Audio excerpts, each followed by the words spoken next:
Yo, what is good, YouTube? Welcome back to another JC2K video. In today's video, we are going to be ranking the top 10 best point guards in NBA 2K25 MyTEAM, regardless of price, regardless of anything. These are the 10 best to come out so far this year in MyTEAM, and this list is loaded. Bunch of great point guards dropped in the past week that have transformed this list at least a bit, and it's such a expensive list. I gotta be totally honest. I mean, I think the cheapest card on this list is like $1 million MT. It's not a cheap list. There's not a single truly attainable card on this list, which is something that I think is a shame. But I mean, AK is technically attainable. He's going to be on this list, obviously. B-Roy as well. You can grind for those cards, so they will be attainable, especially easier later on in the season, probably. But that being said, in general, very expensive, pretty unattainable list. That being said, before we happen, if you haven't already, make sure you hit the subscribe button. Help me push towards the 50,000 subscriber mark on the channel. Without further ado, let's get into it. Number 10 is going to be Luka Doncic, my favorite player in the NBA currently, even though he is now a Mav, or he is now a Laker, not a Mav anymore, unfortunately. 6'7" with a 6'8" wingspan. He is absolutely awesome offensively, and defensively he's great too. He's an invincible. What do you expect? Every card on this list is either an invincible or 100 overall. Allen Iverson base Oscar upper is actually very solid. Looks a little weird, but it's smooth and easy, not hard to grade at all either. Pro 2 fade, Garland, Francis, Kemba, Trey, D-Fox, Levine, Halliburton, Hezzy. He's got the perfect sigs. He's basically got goat animations. He's an incredible card. He's one of the best invincible point guards. That being said, I think there are a couple better invincible point guards, one of them being LaMelo Ball, who is 6'7", just like Luka is. His jumper's better than Luka's. That's the number one reason I have him above Luka. Also has a couple of defensive legend badges, which is kind of nice. Not that it really matters that much. I mean, these guys are also very easy to get with legend badges at this point in the year. Like, for example, my Luka has 37 legend badges. It's not hard to get these guys with legend badges. In fact, most of the invincibles you'll see, especially of the top invincibles, are pretty souped up badge wise beyond their 12 base legend badges. That being said, KPJ base Oscar upper is a better shot than Allen Iverson base Oscar upper, in my opinion. Pro 2 fade, Garland, Francis, Curry, Trey, D-Fox, Halliburton. Harden step back instead of Luka isn't as good, or instead of Levine isn't as good. And like, that's the one sig advantage that Luka has, but I like LaMelo's jumper more than I like Luka's drag back personally when it comes to that comparison. So for me, I got LaMelo one spot higher. Number 8 is going to be GOAT MJ. He's a little bit smaller than both Luka and LaMelo, but he does come with all 40 legend badges as a base card. Has got Cam Thomas base Oscar upper, which is a great jumper. Pro 2 fade, perfect sigs. He is the man at the PG spot. The only reason MJ is only number 8 is because he's 6'6". He's undersized, and I mean, the honest truth is there's like 5 or 6 better GOAT point guards. As great as he is, there are a few guys still on this list who are absolutely better cards. I think there's actually 4 better GOAT point guards. MJ's great, but I just think realistically, he plays a little small, and his jumper, while very, very good, isn't quite as glitchy as the other 6'6" guy on this list. We'll talk about him here in just a second. But moving on, we got Ben Simmons at number 7, and maybe Ben Simmons should be below MJ. This one's a debatable one, I think, because MJ's better movement-wise for sure, but Ben's 6'10", 7-foot wingspan, a lot bigger. His jumper's not as good. His sigs are not as good. His fade is not as good, but he does have Garland, Kemba, Trey, which his 100 overall only had Garland and Kemba.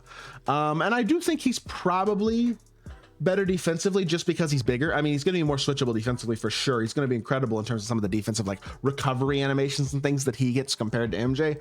Offensively, MJ's obviously the much better pure scorer shot creator, but I think the slashing of a Ben Simmons also could be argued as a little more valuable. Being said, I think I'm going to go MJ in this one. Maybe I'm crazy. I do value size, but for me, the jumper with Ben, I'm kind of changing my mind as I go with it. I think that's going to be my choice, is to put MJ above him. Now, I'm not putting MJ above Braun in real life or in 2K. Now in 2K, take out the real life aspect completely. This Braun card, he's 3 inches taller he's 3 inches taller with a slightly longer wingspan. So he's a bigger point guard, obviously, much bigger player build, going to be better defensively in terms of switchability and stuff, just because of that. Not to mention, I think it's probably hard to find an invincible Braun on the auction house that isn't like fully badged. Basically, he is going to be souped. That being said, Steph base Oscar upper on very quick, I would say is about as good as MJ's jumper. Pro 2 fade, Garland, Francis, Curry, Trey, D-Fox, Harden instead of Levine, but Hallie Hezzy. I mean, he's got all the exact same sigs besides that Harden, but to me, I value his size a little more than MJ having that drag back. that's basically the comparison between the two because they're very similar otherwise. For me, I got Braun at number 6. Number 5 is going to be that other 6'4" point guard I was talking about in Brandon Roy, 6'6" point guard, I should say. 6'6" with a 6'8" wingspan, 99 stats across the board, every single legend badge. And I mean, he looks really good. Jarrett Culver base, Colin Sexton upper, Pro 2 fade, Garland, Francis Curry, D-Fox, Trey, Levine, Hallie. Again, standard god tier SIGs.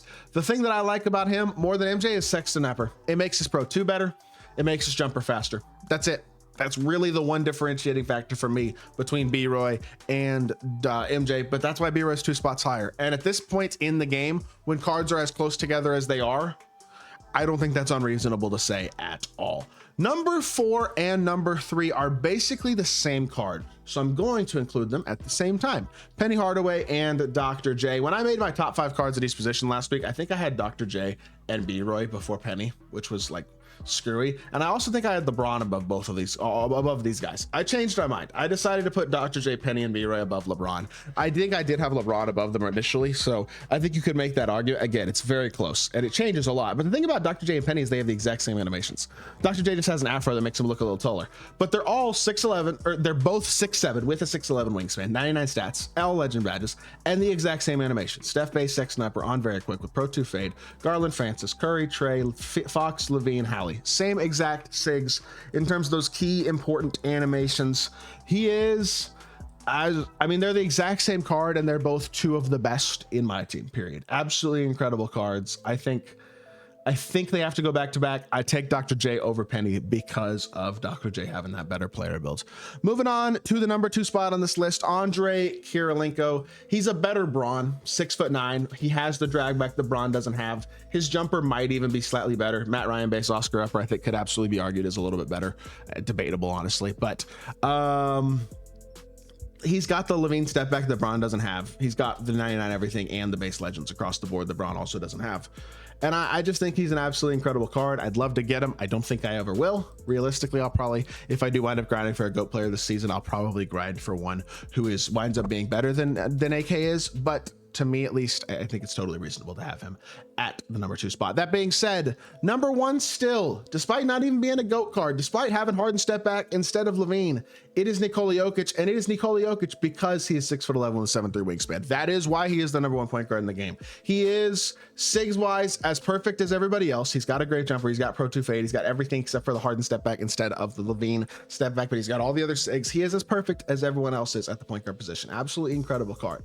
That being said, his size as that same level of SIG perfection is the differentiator between him and an AK or a Braun or a Dr. J or an MJ or a B-Roy, guys like that. So that's why he's the number 1 card on the list. The switchability he provides defensively is unlike any other point guard in the game still, besides like a couple of the lower tier guys, which kind of have similar size. But as of right now, nobody has yet dethroned Nikola Jokic as the best point guard in the game, in my personal opinion. So with that being said, that is going to do it for today's video. I hope y'all did enjoy. If you did, make sure you hit that like button, leave a comment, and subscribe.